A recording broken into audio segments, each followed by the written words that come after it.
Sword of Coming, episode 325.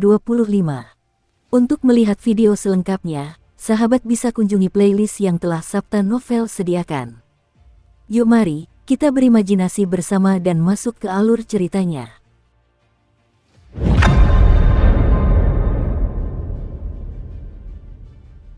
Chen Pingan segera menggunakan taktik yang baru saja dipelajarinya dari Jenderal Tualu, berpura-pura bodoh dan berakting seolah-olah dia tidak mendengar nada ejekan dalam kata-kata pendeta Tao tua itu.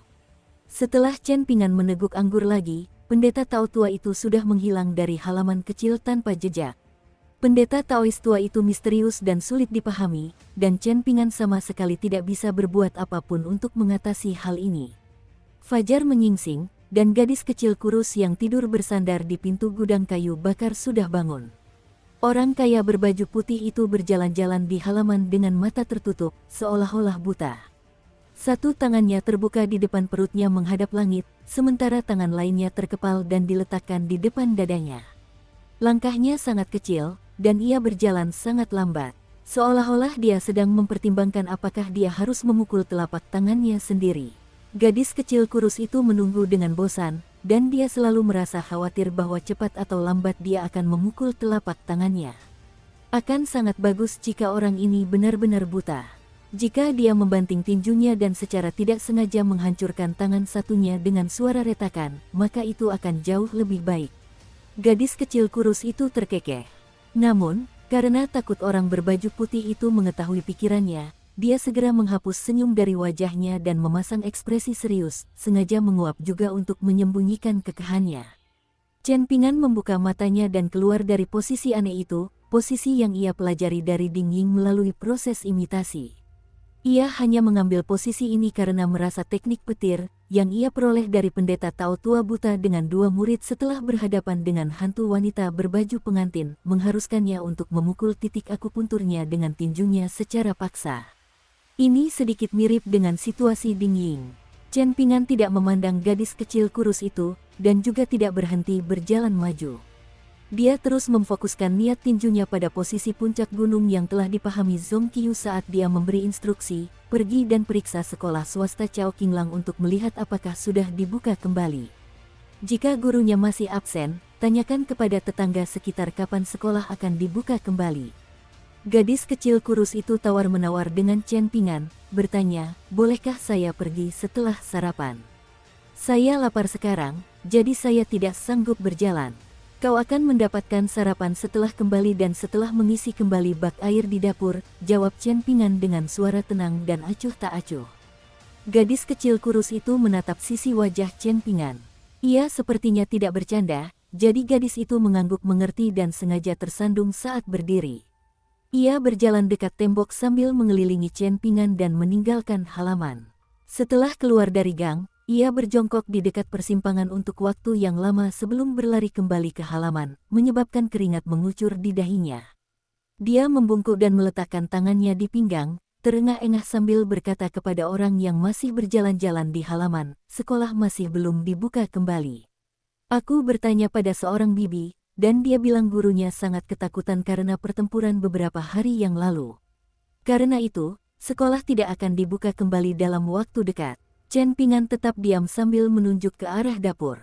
Ekspresi cemberut muncul di wajah gadis kecil kurus itu saat dia berjalan dan mengambil ember terkecil.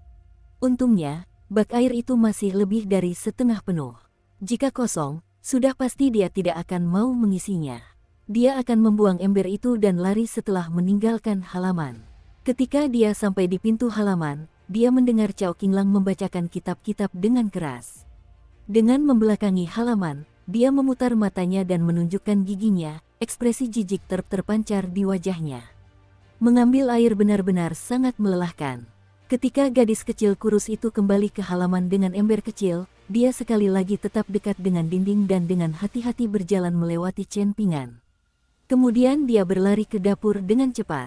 Dia hanya mengambil air dari sumur secukupnya untuk mengisi kurang dari setengah ember kecil itu, dan dia bahkan terus menuangkan air di sepanjang jalan karena dia tidak ingin lelah membawa semuanya. Karena itu, hanya tersisa sedikit air di dasar ember kecil itu ketika dia akhirnya kembali ke halaman. Gadis kecil kurus itu melirik ke sekeliling secara diam-diam. Ia tidak melihat orang berbaju putih itu, jadi ia segera mengangkat ember kecil dan diam-diam mengambil setengah ember air dari bak air. Kemudian ia mengangkat ember kecil itu dengan susah payah sebelum menuangkan isinya kembali ke bak air dengan suara cipratan keras. Chen Ping'an mengamati semua ini dari kejauhan dalam diam. Namun, dia tidak langsung mengungkapkannya. Apakah dia lebih suka memeras otak dan memikirkan cara untuk bermalas-malasan daripada mengerahkan sedikit lebih banyak usaha dan menyelesaikan pekerjaan dengan benar? Setelah melafalkan beberapa bab dari buku pelajaran dasar, Cao Qinglang pergi ke dapur dan mulai memasak sarapan. Chen Ping'an memberitahu Cao Qinglang bahwa ia akan pulang sangat larut malam ini, dan bocah kecil itu mengangguk sebagai tanda mengerti. Chen Ping'an meninggalkan gang kecil tanpa nama itu. Saat melewati gang cendekiawan juara, ia melihat bahwa halaman tempat Ding Ying dan Yaer dari kekuatan iblis pernah tinggal kini kosong dan tak bernyawa. Jelas sekali tempat itu telah ditinggalkan. Pada saat yang sama, jumlah dupa yang dipersembahkan di kuil manifestasi hati juga semakin berkurang setiap harinya. Namun, rutinitas latihan pagi yang berlangsung di sekolah bela diri itu lebih meriah dari biasanya. Para murid berteriak keras saat berlatih, dan guru yang mengajari mereka teknik tinju berbicara lebih keras lagi. Pertempuran besar beberapa hari yang lalu menanamkan teror di hati warga biasa. Mereka merasa seolah kekacauan perlahan merayap ke dunia damai mereka. Di sisi lain, pertempuran besar itu membangkitkan kekaguman dan antusiasme di hati para murid kultivasi. Lagi pula, bisakah dunia kultivasi masih disebut dunia kultivasi jika tidak ada angin yang menderu atau gelombang yang mengamuk? Chen Ping'an masih belum mengenakan jubah daunnya. Sebaliknya, ia sekarang mengenakan jubah biru langit yang baru. Pertama, roh teratai kecil itu belum pulih sepenuhnya, jadi ia membutuhkan bantuan jubah dao, yang berfungsi seperti tanah suci kecil. Kedua, Chen Ping'an tidak ingin terlalu menarik perhatian. Karena itu, ia bahkan meninggalkan labu penyembuh pedangnya di ruangan itu, dan memerintahkan First dan 15 untuk menjaga roh teratai yang sedang memulihkan diri. Namun, kini ia membawa Deep Infatuation dan Halting Snow di pinggangnya, membuatnya tampak seperti seorang pengembara yang gemar menggunakan berbagai macam senjata. Saat ini, Chen Ping'an sedang dalam perjalanan untuk mengunjungi Zhong Qiyu. Dia memiliki satu permintaan lagi untuk guru kekaisaran negara Taman Selatan. Meskipun tumpukan buku yang dicuri dan dijual oleh gadis kecil kurus itu hanyalah buku biasa, Chen Ping'an telah menyimpan 2 buku abadi yang dibelinya dari gunung stalaktit di dalam harta karun sakunya. Dia tetap ingin mendapatkannya kembali. Hal ini karena ia telah mencatat dengan tulisan rapi dan ringkas di halaman judul buku-buku tersebut lokasi dan waktu pembeliannya. Memang, buku-buku yang dikumpulkan Chen Ping'an dari seluruh dunia ini memiliki makna khusus baginya. Hal ini tidak ada hubungannya dengan pepatah Konfusianisme tentang buku yang menyimpan rumah emas dan istri yang cantik di dalamnya. Semua orang tahu bahwa Zhong Qiyu tinggal di dekat istana kekaisaran. Namun, hanya sedikit orang yang mengetahui lokasi pasti rumahnya. Untungnya, Chen Ping'an saat ini sangat terkenal di ibu kota negara Taman Selatan, sehingga seorang elit yang direkrut oleh istana kekaisaran dengan cepat muncul di hadapannya dan dengan hormat membawanya ke kediaman guru kekaisaran. Kediaman ini menikmati suasana damai dan tenang di dalam distrik pemujaan kebajikan, sebuah area yang sangat ramai. Distrik pemujaan kebajikan benar-benar merupakan distrik yang berada tepat di bawah hidung kaisar, dan orang-orang yang tinggal di sini semuanya adalah pejabat atau individu yang sangat kaya. Terdapat tanaman hijau subur yang menghiasi jalan-jalan dan gang-gang, serta suasana keanggunan dan ketegasan yang bercampur dengan aura kedamaian dan ketenangan. Ini sangat kontras dengan gonggongan anjing dan tawa riang yang bergema di gang cendekiawan juara. Tidak ada plakat yang tergantung di depan kediaman Zhong Qiyu, dan kediaman itu juga tidak dapat dianggap sebagai kediaman besar menurut standar distrik pemujaan kebajikan. Kediaman itu hanya memiliki 3 halaman. Chen Ping'an berterima kasih kepada para elit yang telah membimbingnya ke sini sebelum berjalan masuk ke kediaman itu sendirian. Setelah masuk, ia mendapati bahwa kediaman itu sama sekali tidak sunyi dan kosong. Sebaliknya, banyak wajah muda sibuk mengerjakan berbagai tugas. Mereka semua mengenakan pakaian resmi, namun dilihat dari gambar bordir di pakaian mereka, mereka semua adalah pejabat berpangkat rendah yang hanya sedikit lebih tinggi dari pejabat rendahan. Ruangan-ruangan itu dipenuhi orang, dipenuhi para pemuda yang berjalan mondar-mandir sambil membawa dokumen resmi di tangan mereka, sebagian besar melangkah dengan sangat cepat. Beberapa berjalan berpasangan atau berkelompok, dan mereka semua sedang mendiskusikan urusan-urusan penting. Ketika mereka melihat Chen Ping'an yang membawa pedang dan saber, mereka hanya meliriknya sekali atau dua kali sebelum mengalihkan perhatian mereka ke tempat lain. Zhong Qiyu berdiri di bawah atap halaman utama sambil tersenyum dan menyambut Chen Ping'an. Seorang pejabat muda berdiri di samping Zhong Qiyu dan melaporkan urusan resmi kepadanya, dan guru kekaisaran itu memberikan jawaban singkat dan beberapa saran. Setelah itu, terjadi sesi tanya-jawab singkat antara keduanya. Pejabat muda itu jelas sedikit tertarik dengan identitas Chen Ping'an, namun ia tidak berani melampaui wewenangnya dan menanyakan hal itu karena guru kekaisaran belum memilih untuk memperkenalkan tamunya. Pejabat muda itu mengucapkan selamat tinggal dan pergi. Zhong Qiyu membawa Chen Ping'an ke halaman belakang yang sangat berbeda dari halaman utama yang ramai dan sibuk. Hanya sebuah dinding yang memisahkan mereka, namun seolah-olah Chen Ping'an telah melangkah ke dunia yang berbeda. Sekumpulan besar pisang tergeletak di sudut, dan pisang-pisang itu begitu segar dan hijau sehingga tampak seperti air akan menetes darinya. Sebuah papan go tua dan dua kotak go tergeletak di atas meja batu, dan kemungkinan besar halaman ini adalah tempat tinggal guru kekaisaran. Tempat itu tidak kumuh, namun juga tidak mewah. Sebaliknya, tempat itu sederhana dan elegan. Zhong Qiyu dan Chen Ping'an duduk berhadapan di meja batu itu. Zhong Qiyu memberitahu Chen Ping'an bahwa dia telah meminta para pejabat dari Kementerian Pekerjaan Umum untuk mengumpulkan dan menyusun buku-buku yang berkaitan dengan pembangunan jembatan. Mengenai informasi tentang sarjana miskin bermarga Jiang, kemungkinan besar dia dapat memberikan sesuatu kepada Chen Ping'an malam ini bersamaan dengan buku-buku yang diminta.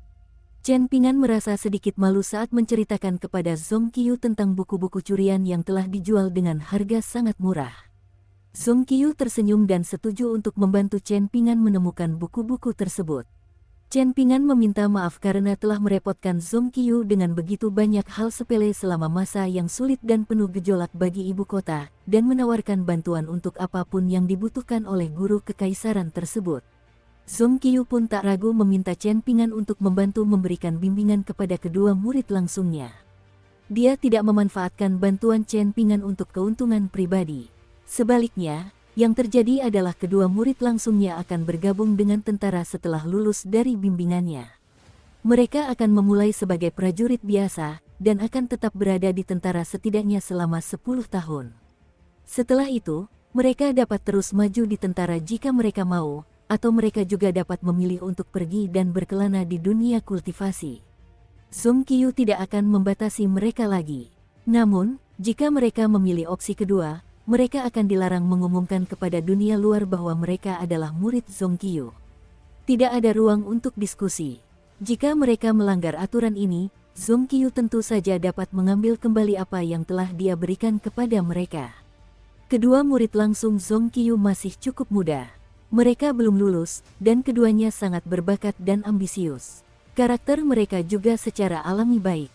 Namun, mereka belum pernah benar-benar mengalami dunia kultivasi sebelumnya, jadi perlu seseorang untuk menjaga semangat dan kepercayaan diri mereka tetap terkendali. Zhong Qiyu telah berada di bawah tekanan yang cukup besar selama beberapa tahun terakhir, dan terutama perlu tetap waspada terhadap Ding Ying dan Yu Zhengyi karena berakhirnya periode 60 tahun sebelumnya. Akibatnya, ia merasa sangat sulit untuk memfokuskan upaya apapun dalam mengajar seni bela diri kepada murid-muridnya. Karena itu, Zhong Qiyu khawatir bahwa kedua muridnya yang sangat ia harapkan pada akhirnya tidak akan lebih dari sekadar muridnya.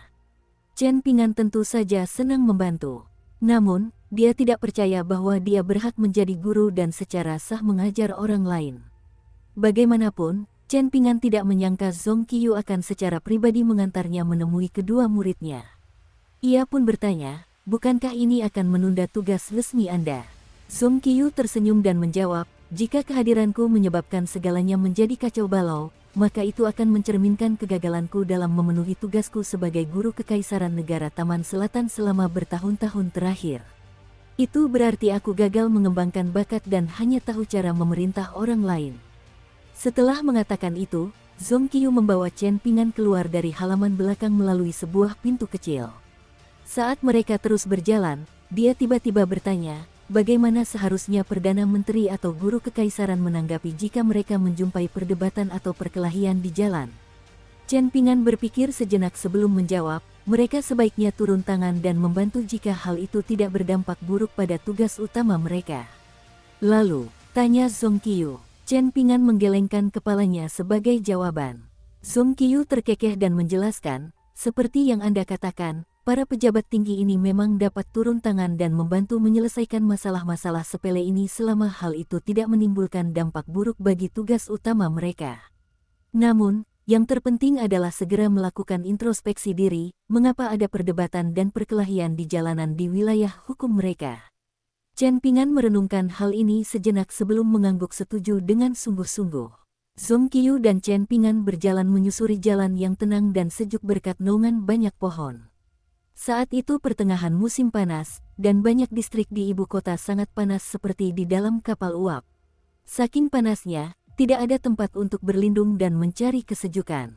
Namun, di distrik ini, orang-orang dapat menikmati keteduhan yang sejuk dan menyegarkan saat berjalan di sepanjang jalan. Ini awalnya adalah kisah dari sebuah buku bijak. Dalam kisah itu, Perdana Menteri mengatakan kepada orang-orang di sampingnya bahwa ia tidak boleh ikut campur dalam situasi tersebut. Ia tidak boleh melampaui wewenangnya, dan sebaliknya ia harus meminta pertanggungjawaban pejabat yang bertanggung jawab atas yurisdiksi terkait, kata Song Qiu dengan penuh emosi. Ketika saya membaca cerita ini untuk pertama kalinya di masa muda saya, rasanya seperti ledakan keras di pikiran saya yang membuat saya tiba-tiba tercerahkan.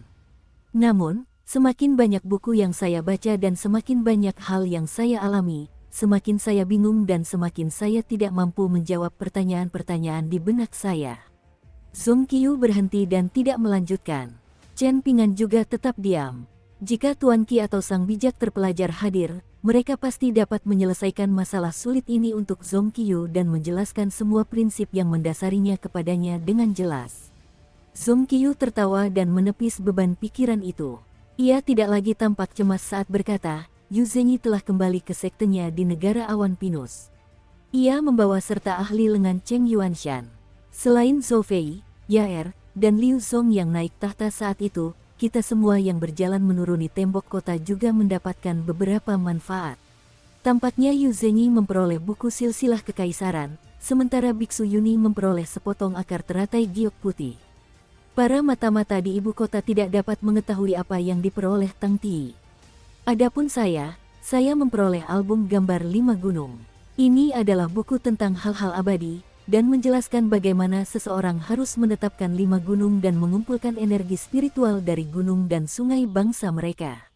Namun, saya tidak mempraktikkan teknik keabadian, jadi buku ini sama sekali tidak berarti bagi saya. Song Qiu menghela napas sebelum melanjutkan. Ahli senjata Cheng Yuanshan bersembunyi di dalam ibu kota sepanjang waktu, dan karena itulah dia melewatkan 2 tabuhan genderang terakhir dan akhirnya tidak mendapatkan apa-apa. Murid-muridnya juga telah diusir dari negara ini. Jika dia menunggu sedikit lebih lama untuk melarikan diri, aku pasti sudah menanganinya sekarang. Lagi pula, dia adalah orang yang akan membalas dendam atas kesalahan sekecil apapun. Dia telah menderita kerugian besar di ibu kota negara Taman Selatan kali ini, jadi dia pasti akan mendorong para penunggang kuda dari padang rumput untuk berbaris ke selatan dan menjarah kota-kota kita. Tidak hanya itu, tetapi ada juga bahaya tersembunyi lain terkait album gambar 5 gunung. Song Qiu secara mengejutkan tidak mampu menghancurkannya, jadi dia hanya bisa menyembunyikannya dengan hati-hati. Yu Zhenyi pasti akan menginginkan buku ini begitu dia mengetahui keberadaannya. Yu Zhenyi adalah orang yang kurang peduli dengan dunia fana, namun keberadaan album gambar 5 gunung mungkin membuatnya mempertimbangkan untuk menciptakan kaisar boneka dan berjuang untuk menaklukkan dunia untuk pertama kalinya dalam hidupnya. Yu Zhenyi akan melakukan ini demi menetapkan 5 gunung sebagai penguasa yang tepat dan adil di dunia ini. Setelah itu, ia dapat mengumpulkan energi spiritual 5 gunung untuk penggunaan pribadinya dan dengan demikian maju untuk menjadi seorang immortal duniawi sejati. Song Qiu melanjutkan ceritanya kepada Chen Ping'an tentang tren besar dunia, dengan mengatakan, Huang Ting, biarawati Taois yang bertarung imbang dengan Yu Zhenyi, telah menyerahkan posisinya sebagai pemimpin sekte Aula Hati Cermin kepada Yang Mulia Permaisuri. Huang Ting telah meninggalkan ibu kota dan keberadaannya tidak diketahui. Dia hanya mengatakan bahwa dia sedang mencari tempat yang baik untuk berlatih teknik pedangnya dengan sungguh-sungguh. Sementara itu, permaisuri Zhou Suzhen akan segera meninggal karena sakit. Setelah itu, ia akan pergi menjaga paviliun hati cermin, dan bahkan kaisar pun tidak akan bisa berbuat apa-apa. Pemberontakan telah muncul di pagoda penghormatan baru-baru ini, dan para pemberontak telah memilih untuk bergabung dengan sisa-sisa dari 3 faksi iblis. Zhou Suzhen telah sepenuhnya kehilangan kendali atas pagoda penghormatan. Selain itu, pagoda penghormatan juga telah membuat pengumuman kepada dunia kultivasi, mengatakan bahwa mereka tidak akan lagi memberi peringkat 10 elit teratas di dunia. Adapun Jenderal Naga Tangti dari negara Jin Utara, dia masih ragu apakah dia harus membelot ke negara Taman Selatan. Chen Ping'an mendengarkan ini dengan sangat fenimatelno. Song Qiyu menghela napas penuh emosi dan berkata, alangkah baiknya jika kaulah yang berada di posisi itu, bukan Ding Ying, seseorang yang bertekad menantang Dao Surgawi. Chen Ping'an merasa bingung dengan pernyataan ini. Jangan khawatir, lagi pula aku sedang memujimu, jadi kau tidak perlu terlalu memikirkannya, Song Qiyu terkekeh. Chen Ping'an juga mulai terkekeh. Ia tidak tertawa kecil dengan sopan dan asal-asalan seperti yang dilakukannya pada Kaisar Wei Liang di restoran malam itu. Sebaliknya, berinteraksi dengan Song Qiyu seperti memasuki ruangan yang penuh dengan bunga iris dan anggrek. 2 murid Song Qiyu tinggal 3 distrik jauhnya dari distrik pemujaan kebajikan. Tempat tinggal mereka sangat besar, dan juga diiklankan secara terbuka sebagai sekolah seni bela diri yang tidak terbuka untuk orang luar. Murid pertama Song Qiyu adalah orang yang menyediakan dana untuk mendirikan sekolah ini. Orang ini telah bertempur di atas kuda selama 20 tahun dan bahkan menjadi seorang jenderal selama waktu itu. Namun, ia akhirnya pensiun dari militer setelah menderita luka parah di medan perang.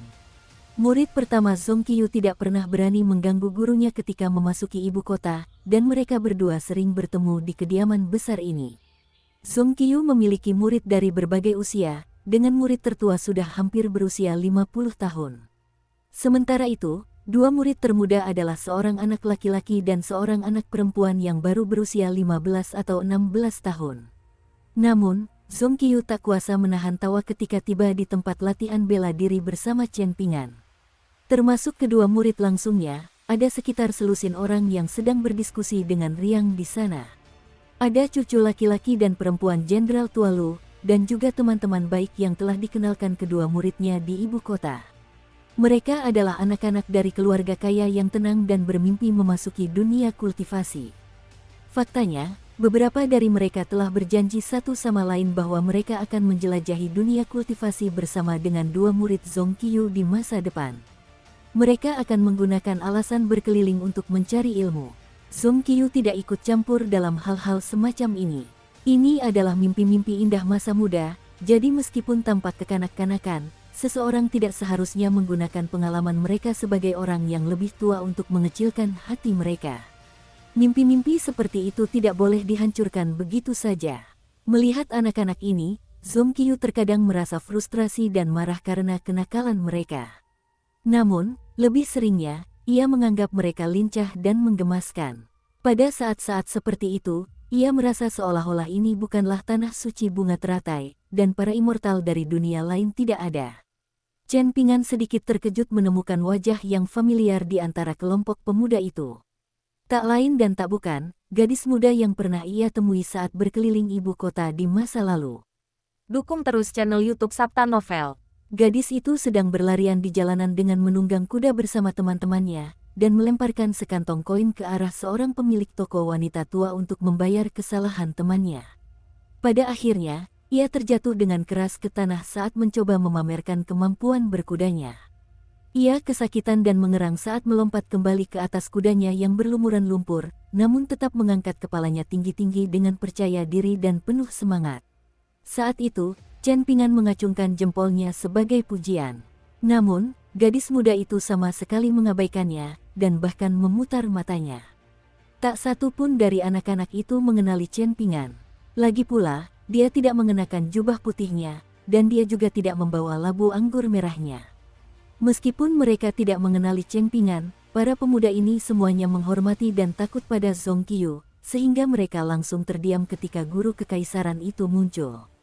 Kedua murid langsung Zongqiu juga merasa sedikit bersalah, terutama karena mereka memang telah mengabaikan latihan bela diri mereka selama beberapa hari terakhir. Namun, mereka tidak punya pilihan.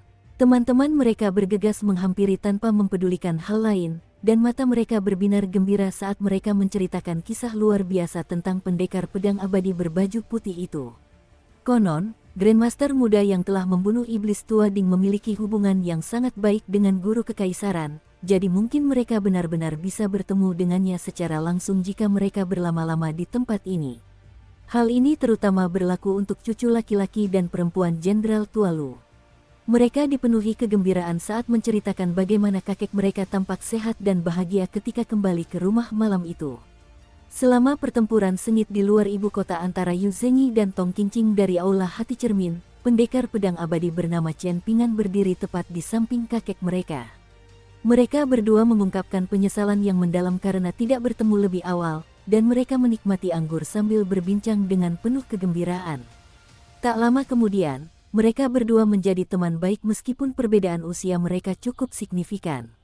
Namun, sayang sekali bahwa Dewa Pedang Chen adalah seorang immortal yang sangat sibuk dan kuat. Meskipun demikian, ia setuju bahwa ia pasti akan mengunjungi kediaman jenderal tua itu setiap kali ia punya waktu. Cucu Lu Xiao baru berusia 12 atau 13 tahun, dan akan bersikeras mengulangi cerita ini hampir setiap hari. Wajahnya akan dipenuhi dengan kegembiraan dan emosi, dan dia jelas merasakan rasa kehormatan yang sama dengan kakeknya.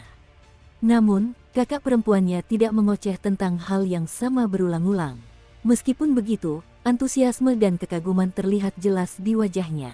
Zongqiu menoleh untuk melihat Chen Pingan, yang dibalas oleh bocah muda itu dengan anggukan. Berdiri di lapangan latihan bela diri, Zongqiu menatap kedua muridnya dan berkata, "Aku membantu kalian berdua mengundang senior ini. Dia akan memberi kalian beberapa bimbingan mengenai teknik tinju, jadi kalian berdua bisa menyerang dengan segenap kekuatan kalian." Chen Pingan merasa sedikit tak berdaya, lalu ia menurunkan suaranya dan bertanya, "Bukankah tadi kita sepakat bahwa aku hanya akan berlatih tanding dengan mereka? Aku tidak pernah setuju untuk membimbing mereka." Zongqiu tersenyum tipis dan menjawab, "Berikan saja beberapa komentar santai kepada mereka setelah Anda selesai. Kedua anak ini sudah lama tahu bagaimana cara berurusan dengan saya, jadi kata-kata saya tidak lagi berguna seperti dulu. Mungkin mereka akan menganggap kata-kata Anda, kata-kata orang luar, sebagai prinsip panduan."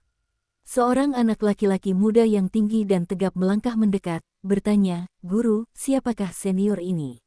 Dia membawa pedang dan saber, jadi mengapa dia akan mengajari kita teknik tinju? Mungkin teknik tinjunya bahkan lebih hebat daripada teknik guru."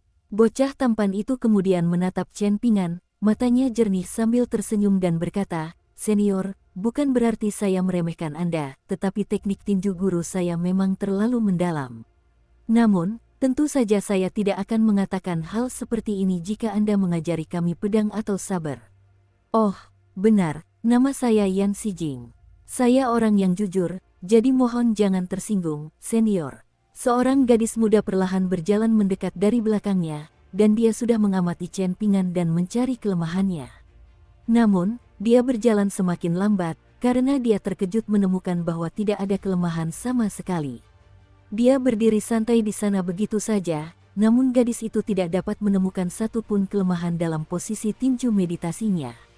Perasaan yang sangat menyesakkan ini terlalu mirip dengan apa yang dia rasakan dari gurunya, Zongqiu. Rasanya seperti menemukan gunung yang menjulang tinggi tetapi tidak melihat puncaknya, berdiri di depan sungai tetapi tidak melihat kedalamannya yang tak berdasar. Pemuda yang mengenakan jubah biru langit ini pastilah seorang Grandmaster seni bela diri yang hebat.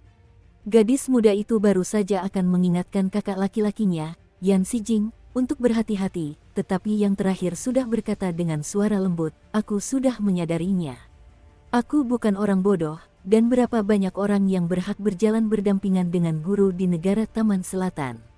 Ayo kita bekerja sama," usul gadis muda itu. Bocah muda itu tanpa ragu menjawab dengan suara serius, "Mari kita berusaha sekuat tenaga untuk bertahan dalam 10 pertukaran.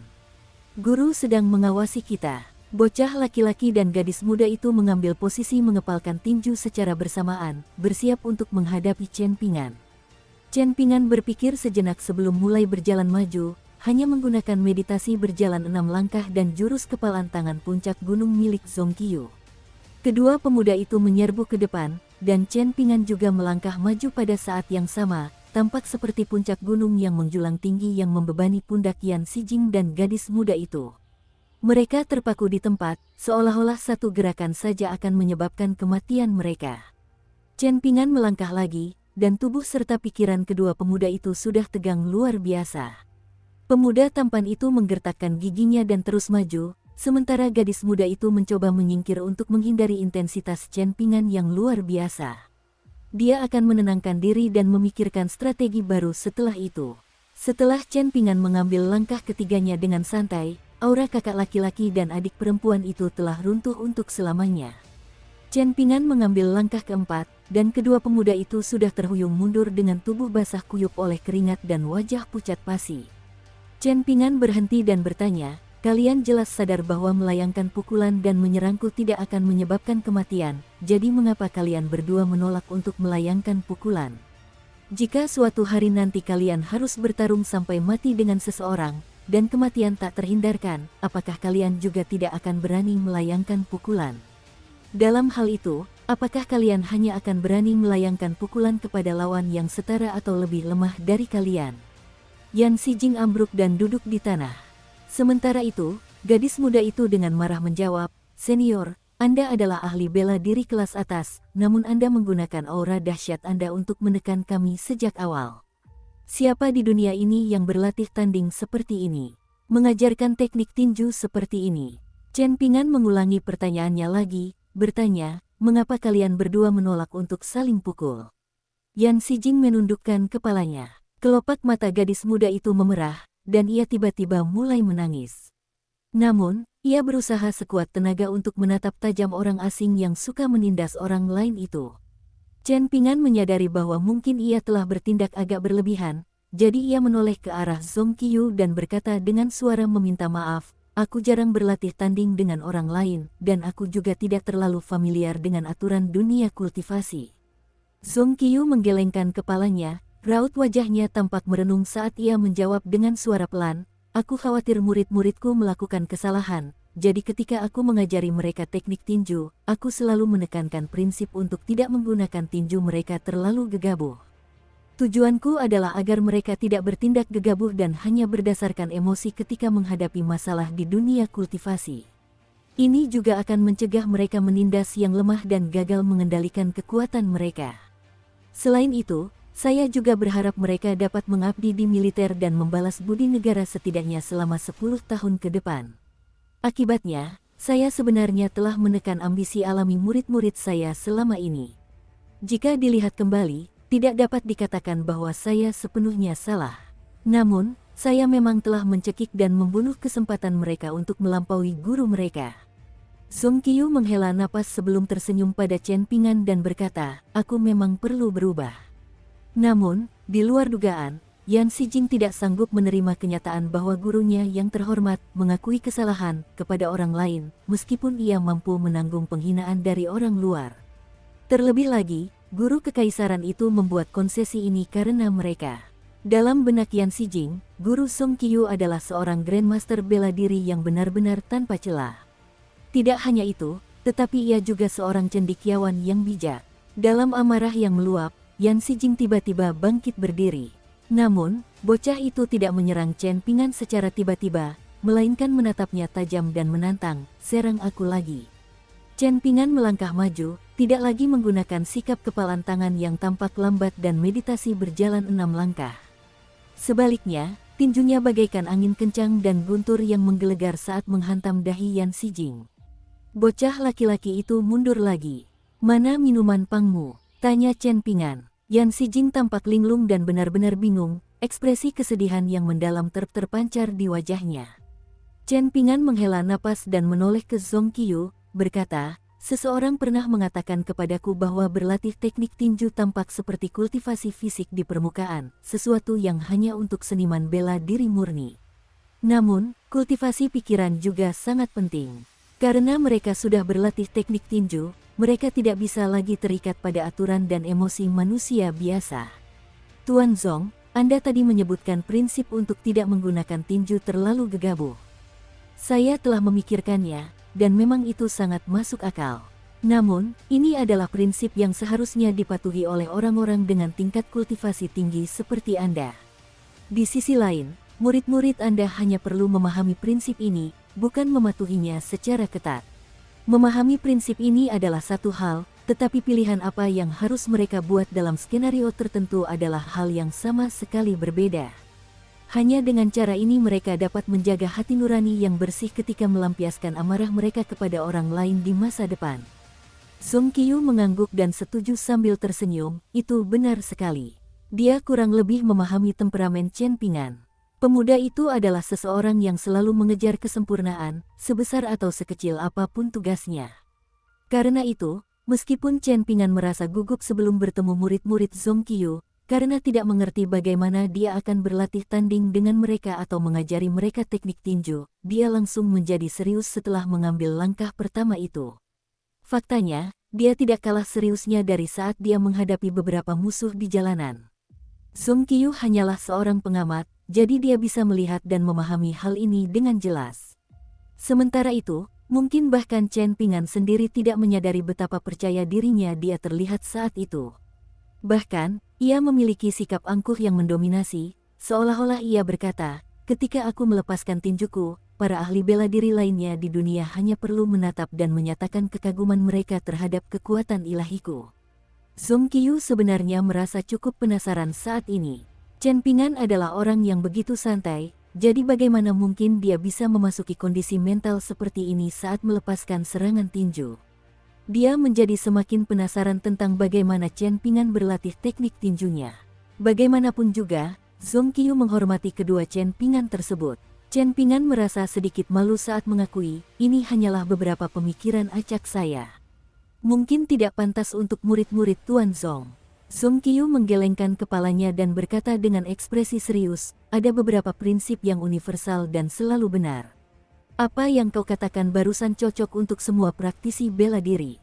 Chen Ping'an khawatir bahwa Yan Xijing dan ambisi gadis muda itu untuk berlatih seni bela diri akan hancur seperti cermin setelah pengalaman hari ini, jadi meskipun dia tidak terlalu pandai menghibur orang lain, dia tetap berhati-hati memilih kata-katanya dan menghibur. Selain mampu menahan kesulitan, mereka yang berlatih teknik tinju juga perlu memiliki pikiran yang tenang.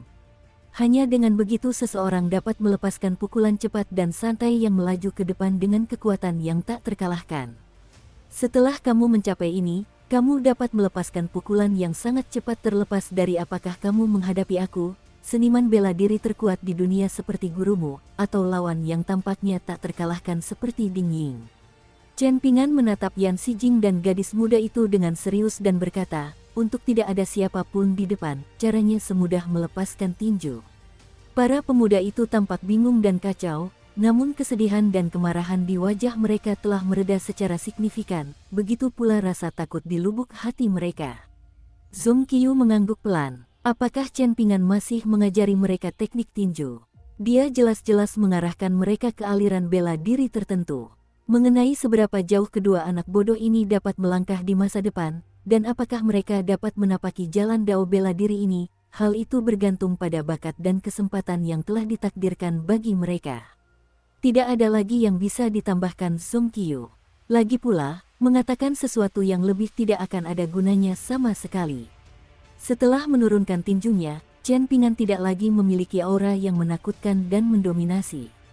Dia merasa sedikit gelisah saat melihat bocah muda yang menyedihkan dan gadis muda yang menangis, dan dia bertanya kepada Zong Qiyu, apakah itu terlalu samar dan abstrak? Cukup mendekati sudah cukup, jawab Zong Qiyu dengan nada menggoda. Berapa banyak pujian lagi yang ingin kau dengar dariku hari ini sampai kau puas? Chen Ping'an tidak tahu harus tertawa atau menangis. Zong Qiyu memandang kedua murid langsungnya dan berkomentar, kalian tidak perlu berlatih teknik tinju hari ini. Pikirkan mengapa kalian tidak berani melayangkan pukulan tadi. Tidak akan terlambat untuk mulai berlatih teknik tinju lagi setelah kalian memikirkannya matang-matang. Murid-muridnya yang lain tentu saja tidak menerima perhatian khusus seperti ini. Bocah laki-laki dan gadis muda itu menangkupkan kepalan tangan mereka dan menerima instruksi guru mereka. Zong Qiyu dan Chen Ping'an kemudian pergi bersama. Setelah guru kekaisaran dan pemuda asing berjubah biru itu menghilang dari pandangan, sekelompok anak kecil dengan cepat berkumpul dan mulai mengobrol. Sebagian besar dari mereka menghibur Yan Xijing dan gadis muda itu. Pada saat yang sama, mereka juga mengungkapkan keterkejutan dan kekaguman mereka. Meskipun mereka tahu bahwa guru besar Zong adalah ahli bela diri tinju terkuat di dunia, tak seorang pun dari mereka pernah menyaksikan Zong Qiyu bertarung secara langsung. Sementara itu, para elit kuat yang menjaga kediaman klan mereka semuanya adalah orang-orang yang sangat angkuh. Karena itu, meskipun mereka hanya menyaksikan satu pukulan dari orang itu hari ini, mereka tetap merasa perjalanan mereka ke sini sangat berharga. Yan Xijing adalah orang pertama yang menjauh dari kelompok teman-temannya. Bocah muda itu tampak agak murung, dan terlihat sedikit linglung saat berjongkok di tangga. Setelah mengobrol sebentar dengan teman-temannya, gadis muda itu duduk di samping kakak laki-lakinya dan mengungkapkan kekesalannya atas ketidakadilan yang dialami kakaknya, seraya berseru, apa yang begitu mengesankan tentang dia. Pada akhirnya, dia hanya mengandalkan kekuasaannya yang lebih tinggi untuk mengacungkan jari kepada kami. Sungguh menjengkelkan, dan dia bahkan melakukan itu di depan guru. Yan Xijing menatap ke kejauhan dan menjawab, kurasa kata-katanya cukup masuk akal. Guru juga menyetujuinya. Aku tidak percaya dia akan berani mengucapkan kata-kata besar seperti itu jika dia harus berhadapan dengan guru, Yu Zhenyi, atau iblis tua Ding, geram gadis muda itu. Sesederhana melepaskan tinju, sungguh cara yang sederhana untuk mengatakannya. Yan Xijing mengepalkan tinjunya dan bersumpah, aku tidak akan bermalas-malasan lagi setelah hari ini. Aku akan sungguh-sungguh mengasah teknik tinjuku, dan aku akan meminta guru untuk mengajariku teknik tinju yang lebih mendalam setiap hari. Suatu hari nanti aku akan memaksa orang itu untuk menarik kembali kata-kata yang diucapkannya hari ini. Kilauan cerah muncul di mata gadis muda itu saat dia menatap sisi wajah kakak laki-lakinya dan memberi semangat, kau pasti bisa melakukannya. Bahkan kakak senior pertama telah mengatakan bahwa di antara semua murid, bakatmu paling mendekati guru. Jika kau diberi 5 tahun lagi untuk berlatih teknik tinjumu, kau bahkan bisa menyaingi Van Wanner dari Aula Hati Cermin, Zhou Xi dari Istana Pasang Surut Musim Semi, dan yang lainnya. Di atas bubungan atap, Zong Qiyu dan Chen Ping'an diam-diam duduk di sana dan mendengarkan percakapan para pemuda. Zong Qiyu sendiri tidak yakin alasannya, tetapi Chen Ping'an secara mengejutkan menyarankan agar mereka diam-diam kembali.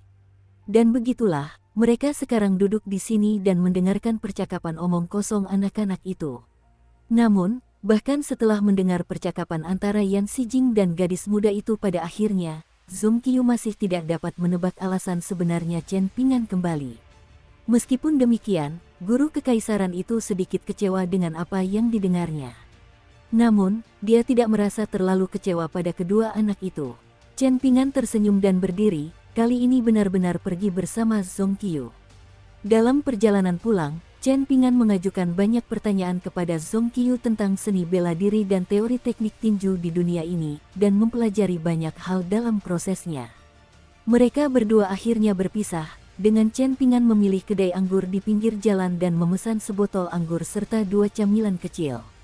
Dia memesan anggur termahal di kedai itu. Pendeta Taois tua itu tiba-tiba muncul entah dari mana, duduk tepat di seberang Chen Ping'an. Tak seorang pun di kedai anggur yang ramai itu menyadari ada yang aneh. Sebuah mangkuk anggur muncul di depan pendeta Taois tua itu, dan anggur secara otomatis mengalir keluar dari kendi anggur dan masuk ke dalam mangkuk tersebut. Ketika pendeta Taois tua itu mengulurkan tangan, sepasang sumpit juga sudah muncul di tangannya. Ia mengambil sepotong telur goreng dengan daun bawang dan menikmatinya dengan lahap. Setelah beberapa saat, dia tersenyum dan bertanya, apakah kamu baru menyadari betapa menggelikannya banyak keyakinanmu yang tampaknya masuk akal? Kamu selalu percaya bahwa kamu adalah orang biasa, dan yakin bahwa kebanyakan orang dapat meniru prestasimu dan mencapai ketinggian yang sama denganmu selama mereka mau berusaha. Bukankah begitu? Apakah kamu akhirnya menyadari betapa menggelikannya hal ini? Senior, Anda punya banyak waktu luang, tanya Chen Ping'an. Pendeta Taois tua itu juga menghindari pertanyaan seperti Chen Ping'an, menjawab, keyakinanmu adalah cara meremehkan orang-orang yang mengajarimu prinsip dan teknik tinju. Jika kau terus menempuh jalan awal itu dengan keyakinan dan keadaan mental seperti itu, maka suatu hari nanti kau akan menjadi seperti orang itu. Kamu akan berdiri sendirian dan melihat sekeliling dengan kebingungan.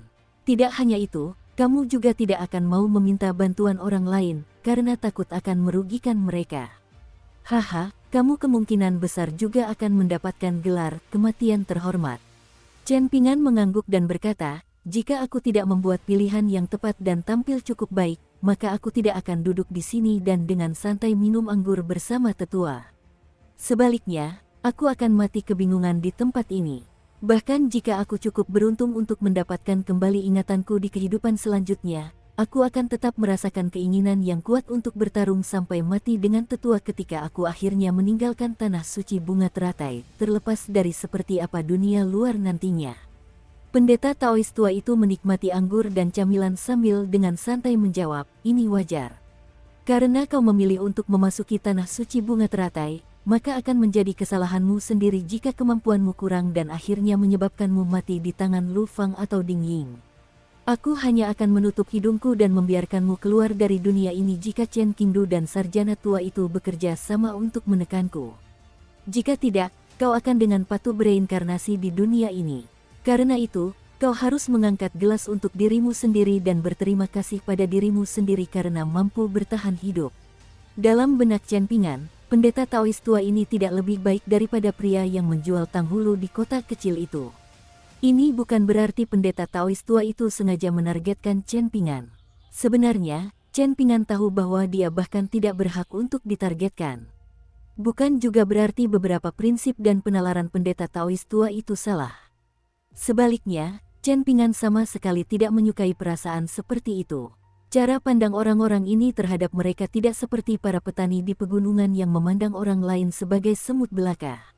Sebaliknya, seolah-olah orang-orang ini memperlakukan mereka seperti ternak yang bisa disembelih dan dimakan setelah cukup gemuk. Atau mungkin mereka bisa terus memelihara dan menggemukkan mereka. Ini sepenuhnya terserah keinginan mereka. Namun, mungkin kesan ini disebabkan oleh Chen Ping'an yang saat ini tidak berada di posisi yang cukup tinggi. Karena itu, dia sama sekali tidak dapat melihat pemandangan dunia fana dari sudut pandang mereka yang tinggi. Chen Ping'an meminum semangkuk anggur.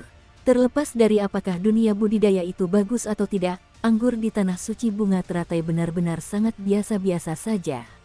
Chen Ping'an terus minum perlahan, sama sekali mengabaikan pendeta Taois tua itu. Ia dengan saksama memikirkan perjalanannya dan bagaimana ia bisa sampai di tempatnya sekarang. Dia merenungkan perjalanannya dari gang Fas Tanah Liat hingga gang tanpa nama di luar halaman Chao Qinglang. Ternyata, ada banyak sekali persimpangan jalan di sepanjang perjalanan hidup setiap orang di dunia ini. Dia perlu bersikap baik kepada dirinya sendiri. Hanya dengan begitu dia bisa bersikap baik kepada dunia. Namun, ini sangat sulit. Kekhawatiran dalam pikirannya bisa dihilangkan dengan anggur. Namun, ada begitu banyak ketidakadilan di dunia. Jadi apa yang bisa dia lakukan tentang itu? Teknik tinjunya akan menjadi lebih hebat di masa depan, dan serangan pedangnya juga akan menjadi lebih cepat. Seiring bertambahnya kekuatannya, apakah itu berarti dia harus maju dan mengatasi semua ketidakadilan yang dia temui? Namun, jika dia tidak melakukan ini, bagaimana dia akan mengatasi rintangan di hatinya? Bukankah itu juga akan menjadi ketidakadilan? Akankah dia mengkhianati harapan Tuan Qi? Akankah dia mengkhianati prinsip dan alasan yang tertulis dalam buku-buku itu? Akankah dia mengkhianati statusnya sebagai paman muda Li Baoping? Namun, dia juga perlu membalas dendam, dan perlu menepati janjinya kepada kakak perempuan abadi, roh pedang dari pedang berkarat itu. Pada saat yang sama, dia perlu berlatih teknik tinju untuk mencapai tingkat ketujuh seni bela diri. Dia perlu berlatih teknik pedang dan menjadi pendekar pedang abadi yang hebat setelah dia memperbaiki jembatan keabadiannya. Dia perlu belajar untuk menjadi seseorang seperti Tuan Qi, dan dia perlu menikahi gadis yang luar biasa itu. Apa yang harus dia lakukan? Dia akan menepis semua pikiran itu dari benaknya dan mabuk terlebih dahulu. Kepala Chen Ping'an membentur meja dengan keras. Saat ia tidur, seolah-olah seseorang menanyakan perasaannya setelah menyaksikan sungai terbesar dalam hidupnya. Masih mabuk, Chen Pingan tertawa terbahak-bahak dan menjawab bahwa dengan air sebanyak itu, ikannya pasti juga sangat besar. Dulu, Little Baoping dan yang lainnya selalu mengeluh sup ikannya terlalu hambar. Kalau begitu, ia pasti akan menangkap ikan besar dan menambahkan cukup garam lain kali. Orang tua itu meringis mendengar ini. Dia tidak lagi menggunakan kekuatan daunnya untuk mengambil anggur dari kendi, melainkan meraih kendi itu dengan tangannya dan menuangkan semangkuk anggur untuk dirinya sendiri. Kemudian dia bertanya, lalu bagaimana perasaanmu setelah menyaksikan gunung-gunung yang menjulang tinggi? Chen Pingan menamparkan meja, pikirannya masih kabur dan kata-katanya masih terbata-bata saat ia bergumam, aku tidak tahu. Namun, ada sebuah kalimat dari buku yang berbunyi, pegunungan hijau yang mempesona muncul di mataku. Aku sudah melewati begitu banyak gunung, dan aku merasa sangat sulit untuk melewatinya saat hujan atau salju. Terlalu sulit untuk dilewati. Pendeta Taois tua itu menurunkan mangkuknya dan memandang bocah muda yang tidur di seberangnya, lalu membentak, bagaimana Qi Jingchun bisa mendapatkan murid pemabuk seperti ini.